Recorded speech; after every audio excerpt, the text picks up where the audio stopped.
Wake up! It's the Sleep Unplugged podcast with Dr. Chris Winter, episode 33. The scientific results are in. CBTi is the cure for insomnia. Welcome, everybody, to the show. I'm Dr. Chris Winter, neurologist and sleep specialist, and your host. If you're a first-time listener to the Sleep Unplugged podcast, we're happy you're here. If you're a long-time listener, welcome back. As you know, if you are a longtime listener to the show, it is the first Monday of February, which means we are back with an episode about insomnia. So for those of you who are new to the podcast, the first Monday of every month is always a topic related to insomnia. The last one we did, the beginning of January, was the 9 P's of insomnia, and that was a really popular episode. So I think insomnia affects a lot of people.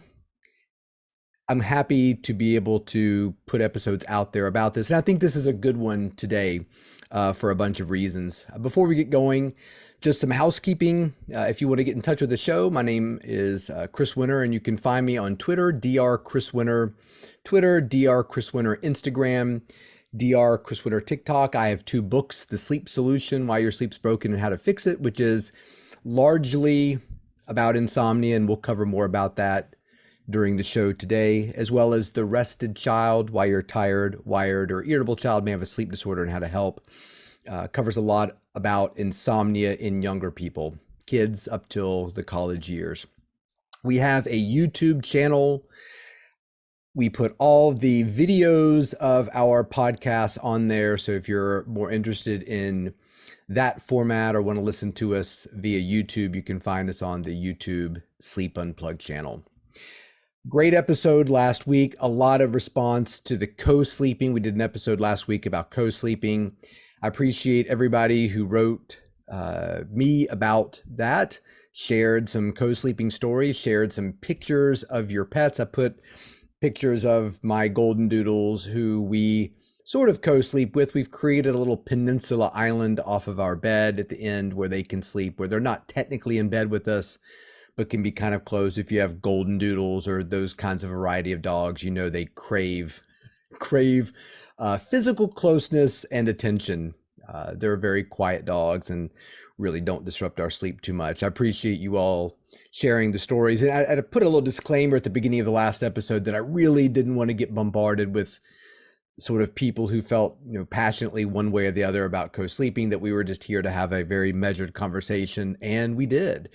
I did not get one DM or message saying, you're wrong. This is, I really appreciated what people shared. And for those of you who shared more difficult stories, I'm not going to talk about them during this podcast, but I just want you to know that I sincerely appreciated you sharing those stories with me and the hurt that you probably felt.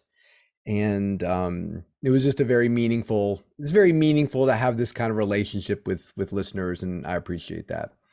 So that's it. So let's get into the show. We always start off with letters and corrections. I'll do a quick correction. In the last episode, it was titled "Let's Spend the Night Together." We talked about the Rolling Stones' famous performance of "Let's Spend the Night Together" at Ed Sullivan Show, where they actually changed the lyrics to "Let's Spend Some Time Together." I mentioned that Brian Jones played guitar in the performance. He actually did. He actually played piano. Brian Jones played lots of instruments for the Rolling Stones: guitar, organ, piano, sitar, backing vocals. He was a fantastically talented multi-instrument player. And so just quick correction about that he was actually playing piano. He was still rolling his eyes. But it's funny, when you look at Keith and Charlie Watts playing the drums and Mick, they were all really rolling their eyes. Brian Jones often has this look like, I don't really care what we sing. I just want to play on the Ed Sullivan Show. So his expression is really great if you watch that video. So anyway, I'm going to share a letter with a listener, and his name is John. And John, I appreciate the letter. I appreciate everybody's letter. I wrote John and said, your letter is long. I can't respond to all these sort of lengthy letters. This is what he says. What do you think about, alarm clocks that have a smell or something. Oh, we can talk about that. But this was sort of a longer message. I'm not going to read the whole thing, but John says, he's read my book twice and he likes it. And I really appreciate that, John. And he asks really two fundamental questions in the letter. And the first is, he said, what makes you okay with being in bed and not falling asleep? I know this is the key. I believe you, but it's tough to fully get there because there's a real desire to get a good night's rest. Is the knowledge that no matter how much sleep you get tonight, you won't be a total wreck tomorrow. You're going to be just fine and able to do what you need to do. I'm making progress, feeling much calmer about the nights where I have trouble, but I still fear the possibility of laying there all night or maybe only getting a couple hours of sleep. And I think John's answering his own question. And we're going to talk a lot about cognitive behavioral therapy in this episode. And I think John's letter is a fantastic example of somebody doing the work. They're doing the work.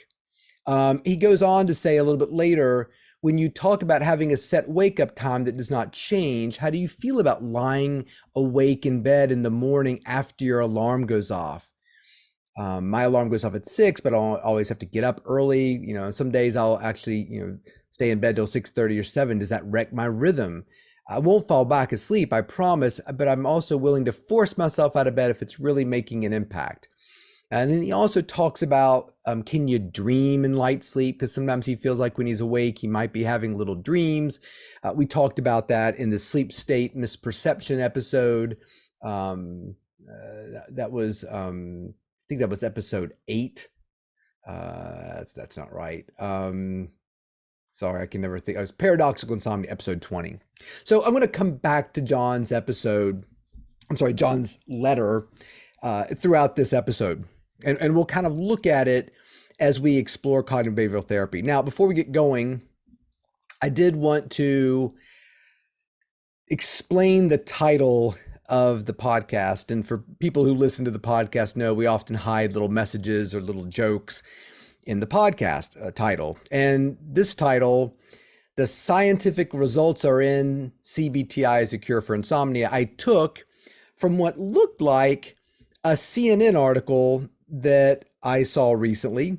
And I'm going to share with you the actual title. The title was, The Scientific Results Are In, the Apollo Stress Relief Wearable Helps You Sleep Better.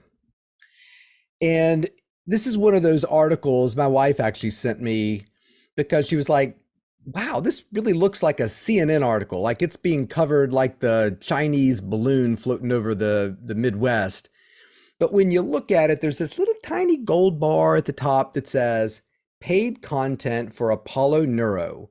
When you make a purchase, CNN receives a commission. CNN news staff is not involved. So it's an ad. It's just an ad that they kind of make look like an article. It's like those things that do you ever go to visit your parents and they'll show you, Chris, I don't really understand what's going on with this bill here. And you look at it and it kind of looks like a tax bill, like something that's been sent from the federal government, like you owe something. But when you look at it, you realize it's like a car insurance thing, or it's crap. It means nothing, but it's kind of in the right fonts and it's in that weird little folded white piece of paper where you tear off the sides and tear off the top and open it up, and it's got some official markings and language, but you realize it's total junk. It's meant to look like something that you fear. And to me, this is kind of what this is, isn't it? It's meant to look like, oh wow, the scientific results are in. It's the Apollo stress relief, and it's got a picture of a guy looking pretty good, sleeping with this thing on his wrist. And I'm not going to pick on the Apollo stress relief band too much. Others have done that for me. If somebody wants to wear a vibrating device on their wrist and wants to tell me that they sleep better with it, that's fine. If you want to spend $399 on that, you can go right ahead. I'll tell you, I'll direct you to an article and I'll post it on my Twitter page.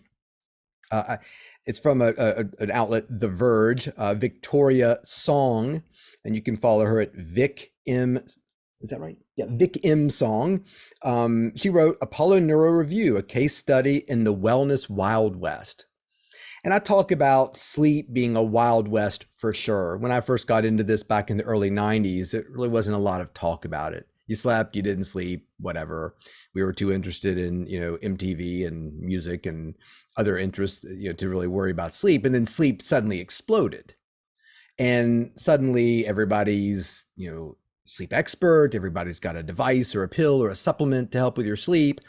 And this is really just one of 1,000 things out there. And when you look at this device, it's a little device that gives you a digital hug, it says, and you can clip it anywhere you can put on your ankle, your, strap of your tank top or your wrist, and it vibrates in different ways throughout the day. And that vibration is going to make you fall asleep and spend more time in REM sleep and deep sleep. And when you really investigate the studies, and they're on the page, they're not really studies. They're, 500 people, 1,000 people wore an Oura ring in this thing and kind of reported the results. So as Victoria rightly pointed out, there's probably a massive placebo effect going on here.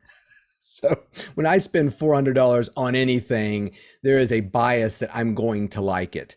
Wow, I just spent $500 on a bottle of wine, trying to impress somebody. Okay, damn sure that wine is going to taste great. I mean, you're right, because you got a bias. You're invested in it. It's got to taste good. And there's studies all over the place that when you suggest that when something's more expensive, something's more exclusive, people like it better. But just thinking about insomnia, the reason I put that in the title, the scientific results are in, CBTi is the cure for insomnia, because it is. And when you look at, okay, well, what do scientific bodies say? Hey, look, Chris, I got insomnia. I read your book. It was kind of helpful, whatever. It was really helpful or it was not helpful at all.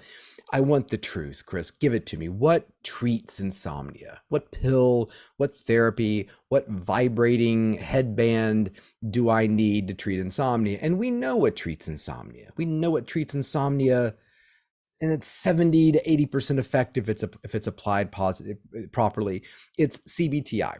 And a lot of people are somewhat familiar with CBTi, but they don't know anything beyond the name, meaning that if you ask people, who are really invested in insomnia therapy, patients, they'll say, well, I've read a lot about insomnia and books and therapies, and it's CBTi. What's CBTi? I don't know, but that's what everything says is the best.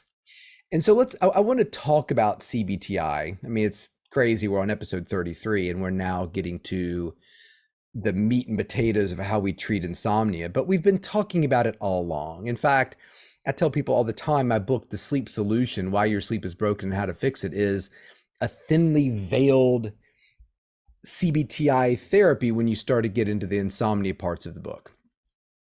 So CBTi is cognitive behavioral therapy, and then the I stands for insomnia. You can have cognitive behavioral therapy for all kinds of things, eating disorders, anxiety, depression, fear of public speaking, whatever. Like, we're talking about things you can do cognitively to change how these things affect your life. And the reason I put the scientific results are in CBTi as a cure for insomnia is that when you look up scientific articles, real research from all over the place, and not just here, take my vibrating wristband or my little pad you slide under your bed or my, special drink that you drink at night with herbs and valerian and whatever in it. Like, when you take all that stuff, when you actually look at research in terms of what treats insomnia, it's CBTi, and it's not even close.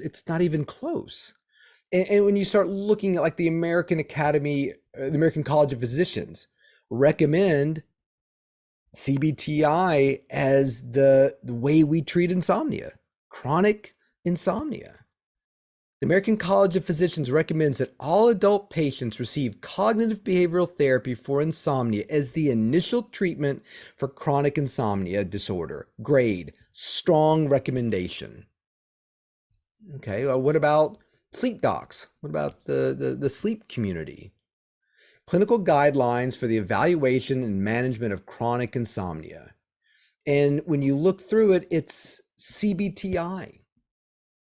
Sleep doctors will tell you, ask a bunch of sleep doctors, follow them on their Twitter pages or their Instagram pages.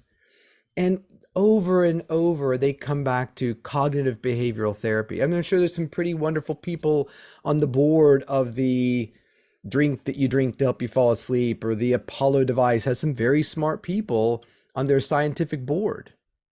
But I bet if you sat down with them and asked them, okay, you're seeing 1,000 patients.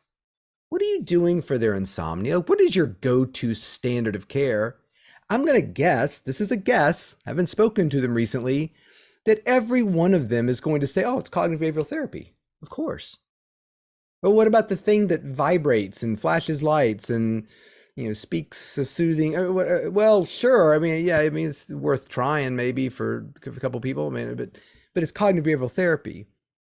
If you're asking me, how many doctors have you spoken to in your career that said, well, we had a real tough case and the cognitive behavioral therapy failed, but I put this vibrating device on their wrist and that solved their problem? I'm sure it exists.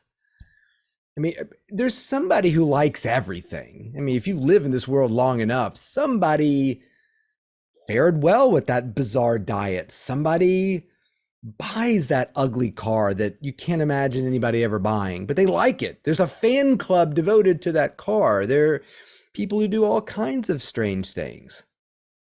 But when we think about the fundamental treatments of insomnia, it's cognitive behavioral therapy. You want another word for cognitive behavioral therapy? I'll give you another word for it. It's work. Why do devices that vibrate exist in this world? Because cognitive behavioral therapy is tough. What about sleeping pills, Chris? Cognitive behavioral therapy is tough. It's a whole lot easier for a doctor who's got 15 minutes to spend with you just to give you a pill, especially if you're a primary care doctor. So why is cognitive behavioral therapy tough? It's because it requires a lot of the individual. So let's talk about what cognitive behavioral therapy is. And you can sort of divide it up into several parts. And to me, cognitive behavioral therapy is grounded in education. You gotta understand sleep. And that's really, I'll be clear with you, that's why I do this podcast. It's a big help to me to be able to say to a patient when I'm done spending 30 minutes with them, oh, we just scratched the surface, friend. There's a lot more education that you need. So you can read my book if you like to read books. You can read other people's books. I think Jade Wu's got a new book coming out called Hello, Sleep. You don't like my humor in my book? Some people love, I got a wonderful email from somebody named Frankie who said, I love your book. It's hilarious. I was reading it to my 7-year-old. We were cracking up. Okay, that's great. I appreciate that sincerely. But I can promise you that for every Frankie out there is a Johnny out there who doesn't like my humor, finds it off-putting, finds it condescending, finds it sort of preachy or blamey. I don't know. I'm definitely not everyone's cup of tea. Which is why it's shocking that so many people listen to this podcast. I'm so appreciative. I really, it blows my mind, but I get it. Like, I like him. He says some nice things, but he's talks about music. I don't want to hear about music. I want to hear about other things. That's fine. Like, listen, so you can find somebody out there who's got a cognitive behavioral therapy voice that you want to listen to. It's like when I've been trying to do yoga lately. And my wife is really into Peloton. We got a Peloton during the pandemic, as did everyone else. And by God, she uses it a ton. Every day. And she's really gotten into some of the yoga classes. And I've been trying to do that with her because I'm the world's most inflexible man. And I can see as I get older that flexibility really impacts a lot of aspects of my health. And I just like doing yoga with her. It's something we share. We're empty nesters now. Why not? But I like certain instructors on the Peloton app more than others, not because I'm some yoga expert. Certain people resonate with me. Aditi, I like Aditi. Aditi seems to understand I am struggling to do her class, and she's okay with that. Other instructors seem to be almost judgmental of me as I try to touch my toes, and I really can't do it. So this is all completely projections I'm putting on these instructors, but it's the way I feel, and I don't have to defend that to anybody. So I think that cognitive behavioral therapy is the same. So step one is you got to get the education. You want to get it from me? I appreciate that. Want to buy one of my hats? I appreciate that even more. Like my book? love you. My God, you're the best person in the world. So any way you can get it, you got to get it because you have to understand sleep first. And that's a double-edged sword. I think Matt Walker is awesome. He is a sleep expert, the likes of which I don't think that I will ever be. But there is an element of his book that is quite fear promoting. He doesn't mean it. It's just facts. It's kind of like watching that driver's ed video in high school. The fact is, if you're going over a certain mile an hour and you have no seatbelt on, you're going through the windshield. Remember those films you used to watch in driver's ed? Maybe I'm dating myself. The blood flows red on the highway. Like, they weren't interested in entertaining. They were interested in educating. And yes, when you're educated about the dangers of driving an automobile while you're intoxicated or not buckled up, it's a scary topic. It's a terrible topic. And there's a lot of scary things about sleep deprivation. Remember, sleep deprivation and insomnia are two very different things. And we've talked about that in previous episodes. So my point is, you can read Matt Walker's book. You will learn a lot about sleep. But if you're already somebody who's a little scared of the situation, that could amplify that. You thought sleep was important before you read the book, and now you realized it is everything when it comes to your health. That can be problematic for some people. So you've got the education component set. Now it's time to start cognitively restructuring yourself. And you're going to do that automatically by educating yourself about sleep. When I say to patients, did you know it's impossible not to sleep? When they've said to me, well, I take this pill, Chris, because if I don't, I can't sleep. And I say, the statement you've just said is not true. The idea that if you don't take that trazodone or that Seroquel or that Ambien or that melatonin or that CBD, you're not going to sleep. That is not a true statement. And I would challenge you to find any sleep doctor that would tell, or sleep clinician that would tell you otherwise. Hey, Dr. Chris Winter, Twitter, Dr. Chris Winter, Instagram, you can email me, or text me, let me know what they say, because that's never going to happen. So right away, I have had patients in the office say, just you saying that makes me feel 100 pounds lighter. Right. We are cognitively restructuring your ideas about sleep, because maybe your mother told you get to sleep or you're going to die.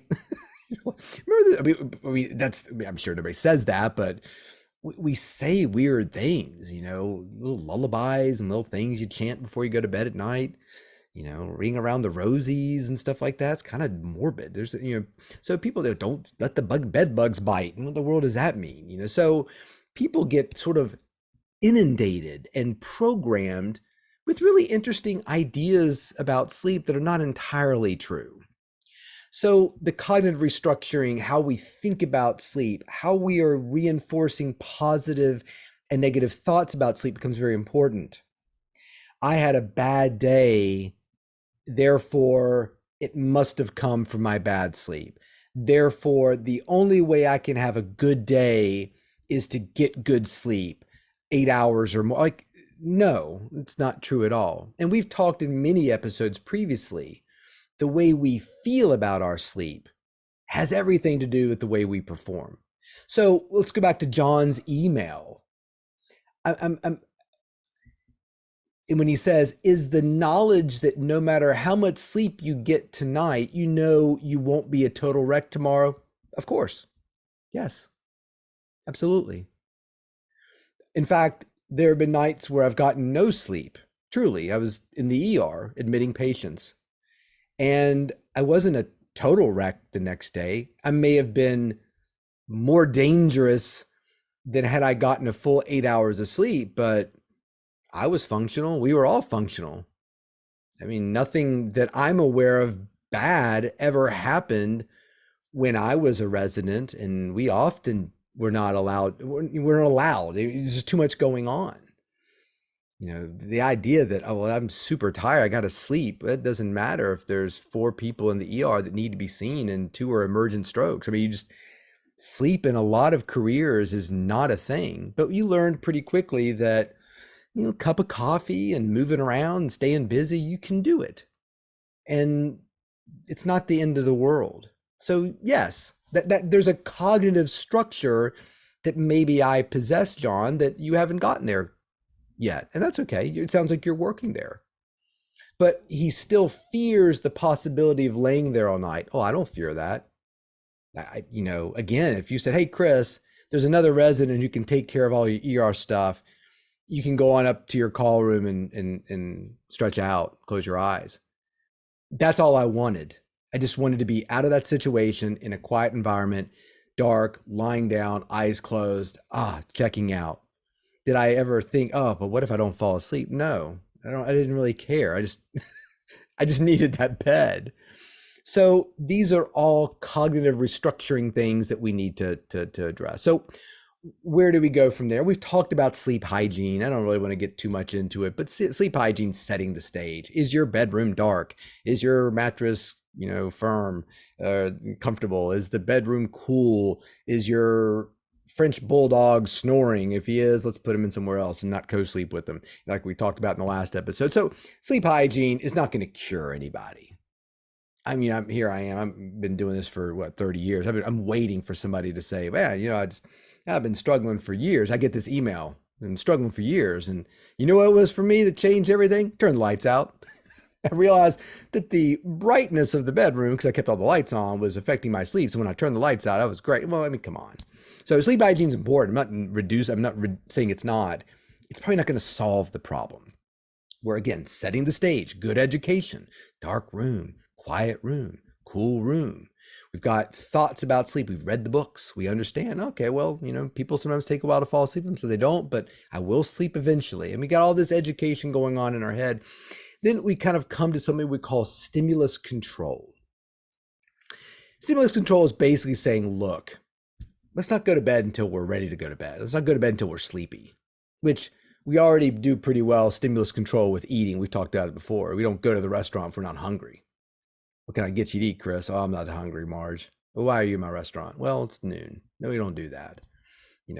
And the whole thing about, sleep is for, beds are for sleep and sex only. And if you can't fall asleep in 15 minutes, get up and go do something else. That's fine. But what we're trying to do here with these stimulus control measures are temper anxiety, temper performance expectations. I've talked before, I don't like that stimulus control piece of advice. If you're not asleep in 15 minutes, get up and go do something else. Because it makes it feel like being in bed and resting is a bad thing. John even asked, well, what if I wake up, it's my time to get up at 6. Can I just stretch out and close my eyes and just stay there? I would say no. Let's do that on the front end. When you go to bed at 11 o'clock, you want to go to bed at 11 o'clock. Are you sleepy? If the answer is yes, okay, go to bed. You fall asleep, great. If you don't, okay, well, you can stay there and close your eyes and relax like you're doing in the morning, or you can get up and go do something, whatever you'd like to do, but don't feel like you have to get up and go do something. And certainly don't set some sort of like 10 to 15 minute timer that if you're still asleep and still awake in 10 minutes, you got to go do something. Sure, if you're anxious, I would say, if you're sitting there trying to fall asleep and it's been 2 minutes and your anxiety's through the roof and your fear of not being able to sleep through the whole night is through the roof, go do something else. Let it go. So this 10, 15 minutes is just an arbitrary number. It means nothing. So another little part of the stimulus control is what we've talked about before is let's figure out the schedule. Are you spending 13 hours in bed in order to get 8 hours? That's sleep restriction, we often call it. No, okay, well, you've used your little watch or you've kept your sleep diary. It shows you're averaging about 7 hours and 45 minutes of sleep every night. Okay, let's spend 7 hours and 45 minutes in bed and keep a good schedule. That's a big part of that as well too. So what are the behavioral changes that you're going to make? Well, you're already making them. You've made the room dark. You've tried not to go to bed until you're sleepy. You're becoming better and more okay with being in bed awake. There's lots of other things. There's breathing techniques. Is it 4-7-8? I can never keep the number straight. Somebody asked me about the 4-7-8 technique, and And we were talking about it, and I said, whatever you do, don't do the 8-7-4 technique. And they said, what do you mean? I said, well, it's 4-7-8. Breathe in 4, hold for 7, and exhale 8. Do not do the backwards. And they said, why? I said, well, because it could cause all kinds of problems. And I was joking, of course. Like, if I said, no, it doesn't matter. Just these are just numbers, breathing, just whatever. So any technique that you like, it can be really helpful. Hypnosis, meditation, yoga, if you're interested in that, prayer, this ability to be present. I listened to the little Peloton instructor. They are little. They're beasts, though. But they're these tiny, instructors, and you can tell they really know what they're doing. And I love when they just sort of talk about, hey, and I feel like they're talking to me. Let it go, Chris. These feelings of inadequacy. Okay, you can't touch your toes. You're not even close, but you gotta let that go. That has no place here during your yoga practice. I like that. I try to incorporate that, like just letting go of judgments and things like that. And we need to do that when it comes to sleep. You're in bed and you haven't fallen asleep right away. Let it go. It's okay. Nothing to fear here. No reason to get angry with yourself or upset or start comparing yourself. Like I sometimes do yoga with my daughter. And she can, do these crazy things. Look, Dad, the mermaid. And you look over and she's got her arms over her head and her feet are in between them, kind of her heel is on the crown of her. I can't even describe the position. I don't know how you would even come close to that. So I can't judge myself based upon her flexibility and her years as a ballet dancer. That's her thing. I'm just happy with myself that I did it and I'm here. That's where I want you to be with your sleep practice. That's what Peloton needs, right? Like it's not a yoga practice. It's the sleep practice, the daily sleep practice. And there's a fair amount of those things that have to go in there too. We usually talk about something related to sleep and music or pop culture because I love that kind of stuff, and I always try to relate something that we're talking back to David Bowie. And it was interesting. We talked about Let's Spend the Night Together. Actually, David Bowie recorded that, I think, in '72. So there is a little link there. But I'm going to talk about Patti Smith. Not Smythe. People think they're the same people. They're not. Patti Smith, and had the amazing album Horses, and was good buddies with Mapplethorpe, and I just think she's a fantastic artist and sort of on a level that not many people are. And she wrote about what she would do when she had difficulty with insomnia. And I want to read a passage that she wrote that I think is just fantastic when we think about these relaxation techniques and behavioral changes that we do. So she would be in bed, couldn't fall asleep, and she wrote, I imagine myself a sailor in the time of the great whaling ships on a lengthy voyage. We're in the center of a violent storm, and the captain's inexperienced son catches his foot in a length of rope and is pulled overboard. Unflinching, the sailor leaps into the storm-tossed seas after him. The men throw down massive lengths of rope, and the lad is brought to the deck in the arms of the sailor and carried below. The sailor is summoned to the quarterdeck and led to the captain's inner sanctum, wet and shivering. He eyes his surroundings with wonder. The captain, in a rare show of emotion, embraces him. You saved my son's life, he says. Tell me how I can best serve you. The sailor, embarrassed, asks for a full measure of rum for each of the men. Done, says the captain, but what of you? After some hesitation, the sailor answers, I have slept on galley floors, bunks, and hammocks since a lad. It has been a long time since I have had slept in a proper bed. The captain, moved by the sailor's humility, offers his own bed, then retires to the room of his son. The sailor stands before the captain's empty bed. It has down pillows and a light coverlet. There is a massive leather trunk at its foot. He crosses himself, blows out the candles, and succumbs to a rare and wholly enveloping sleep.